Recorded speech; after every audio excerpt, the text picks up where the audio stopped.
Hello friends, welcome back to my channel. நான் தான் உங்க டெல்லி தமிழ் பொண்ணு. இன்னைக்கு வந்து பாத்தீங்கன்னா என்னோட பையனோட லஞ்ச் பாக்ஸ் ரெசிபி என்னன்னு பாத்தீங்கன்னா ரவா ஊத்தாப்பமும் தனியா புதினா சட்னி தான் நான் இன்னைக்கு பண்ண போறேன். சோ அதை நான் எப்படி பண்றேன்னு நான் உங்களுக்கு வீடியோல காமிக்கிறேன். வாங்க வீடியோக்குள்ள போகலாம். ஒரு கப் அளவு ரவை எடுத்திருக்கேன். ஹிந்தியில் பார்த்தீங்கன்னா ரவையை வந்து சூஜின்னு சொல்லுவாங்க. அதே கப்லேயே வந்து பார்த்தீங்கன்னா தயிர் எடுத்திருக்கேன். ஒரு ஸ்பூன் அளவு உப்பு. இப்போ இது எல்லாத்தையுமே நல்லா மிக்ஸ் பண்ணிக்கலாம். தயிர் வந்து பார்த்திங்கன்னா கட்டி கட்டியாக இருக்கும். ஸோ தயிரும் ரவையும் நல்லா மிக்ஸ் ஆகணும். ஸோ அதை நல்லா மிக்ஸ் பண்ணிக்கிட்டே இருக்கலாம். இதில் வந்து பார்த்திங்கன்னா தண்ணி எல்லாம் எதுவுமே ஆட் பண்ண வேணாம். அந்த தயிர்லேயே வந்து நல்லா மிக்ஸ் பண்ணாலே போதும். நல்லா மிக்ஸ் ஆயிரும். இப்போ நல்லா அதை நல்லா மிக்ஸ் பண்ணி எடுத்துக்கலாம்.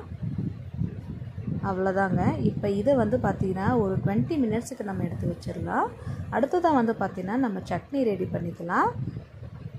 இப்போ ஒரு பேனில் கொஞ்சமாக எண்ணெய் ஊற்றிக்கிறேன். ஒரு பெரிய வெங்காயம், இஞ்சி, பூண்டு, ஒரு 4-5 பச்சை மிளகாய் எடுத்திருக்கேன். அதை எண்ணெயிலேயே சேர்த்து நல்லா வதக்கி வைக்கிறேன். இப்போ இது வந்து பார்த்திங்கன்னா வெங்காயத்தோட கலர் கொஞ்சம் மாறினதும் இதில் வந்து ஜீரகம் ஆட் பண்ணியிருக்கேன். இப்போ இதை நல்லா மிக்ஸ் பண்ணிக்கலாம்.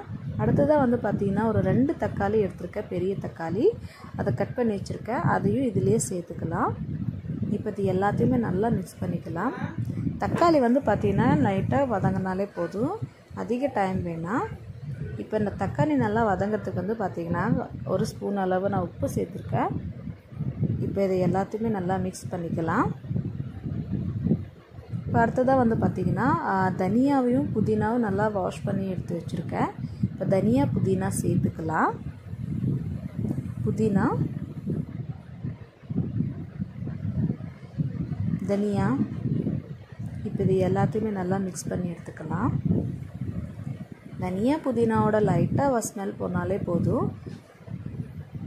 அதுக்காக நல்லா வதக்கிக்கலாம். அவ்வளோதான்.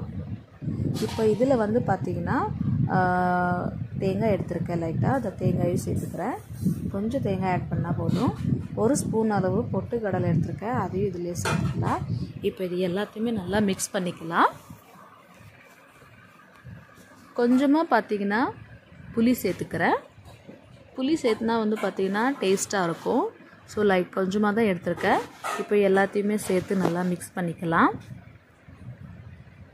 அவ்வளோதாங்க, ரெடி ஆகிடுச்சு. இப்போ இதை ஆறின உடனே வந்து பார்த்திங்கன்னா மிக்ஸி ஜாரில் போட்டு இதை அரைச்சி எடுத்துக்கலாம். பாருங்கள், சூப்பராக ரெடி ஆகிடுச்சு சட்னி. இப்போ அடுத்ததாக வந்து பார்த்திங்கன்னா நம்ம வந்து இப்போ தோசை ரெடி பண்ணலாம். ரவா தோசைக்கு அந்த 20 மினிட்ஸ் நம்ம எடுத்து வச்சுருந்தோம்ல, இப்போ அதை எடுத்து பார்க்கலாம். பாருங்கள், இப்போ இதில் வந்து பார்த்திங்கன்னா கொஞ்சம் கொஞ்சமாக தண்ணி ஆட் பண்ணி இது நல்லா பேட்டர் லெவலுக்கு நம்ம மிக்ஸ் பண்ணி எடுத்துக்கலாம். ஜாஸ்தி ஊற்ற வேணாம், கொஞ்சம் கொஞ்சமாக ஊற்றி அதை நல்லா மிக்ஸ் பண்ணி எடுத்துக்கலாம். ஸ்டார்டிங்கில் இந்த மாதிரி கட்டி கட்டியாக தான் இருக்கும். அதுக்கப்புறம் தண்ணி ஊற்றி நல்லா மிக்ஸ் பண்ண அது பார்த்திங்கன்னா தோசை பேட்டர் லெவலில் வந்துடுச்சு. இந்த ஸ்டேஜில் இருந்தாலே போதும். அதிகமாக தண்ணி ஊற்றினா அது தண்ணியாக ஆயிரும். ஸோ நம்ம ரவை ஊத்தாப்புக்கு இந்த ஸ்டேஜ் ஓகே. அடுத்ததாக வந்து பார்த்திங்கன்னா பேனில் ஒரு கரண்டி அளவு நான் இந்த மாவு ஊற்றிக்கிறேன். சைடில் வந்து பார்த்திங்கன்னா கொஞ்சம் கொஞ்சமாக நெய் ஆட் பண்ணிக்கிறேன். நடுவுலையும் கொஞ்சம் நெய் ஊற்றிக்கிறேன். அதுக்கப்புறம் வெஜிடபிள்ஸ் ஆட் பண்ணலாம். கொஞ்சமாக வெங்காயம், குட்டி குட்டியாக கட் பண்ணின வெங்காயம், தக்காளி ஆட் பண்ணிக்கிறேன். சின்ன சின்னதாக நறுக்கி வச்ச கேரட்டையும் சேர்த்துக்கிறேன்.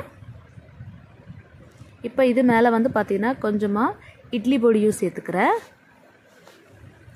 இட்லி பொடி சேர்த்துனா பார்த்திங்கன்னா அது சூப்பராக இருக்கும் டேஸ்ட்டாக.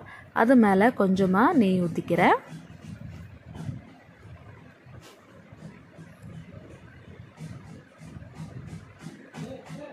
இப்போ நம்ம ஃப்ரண்ட்லேருந்து கொஞ்சம் திருப்பி எடுத்துக்கலாம். முன்னாடியும் பின்னாடி நல்லா திருப்பி எடுத்துக்கலாம். பாருங்கள், சூப்பரான ரவா ஊத்தாப்பம் ரெடி ஆயிடுச்சு. பார்க்கவே பாருங்கள், இதோட கலர் மேலேருந்து பாருங்கள், சூப்பராக இருக்குது. என்னோடய பையனுக்கு வந்து இன்றைக்கி ரவை ஊத்தாப்பம், தனியா புதினா சட்னி, அப்புறம் ஃப்ரூட்டுக்கு வந்து பார்த்திங்கன்னா பனானா கொடுத்துருக்கேன். நாளைக்கு ரெசிப்பியில் நான் மீட் பண்ணுறேன். பாய்.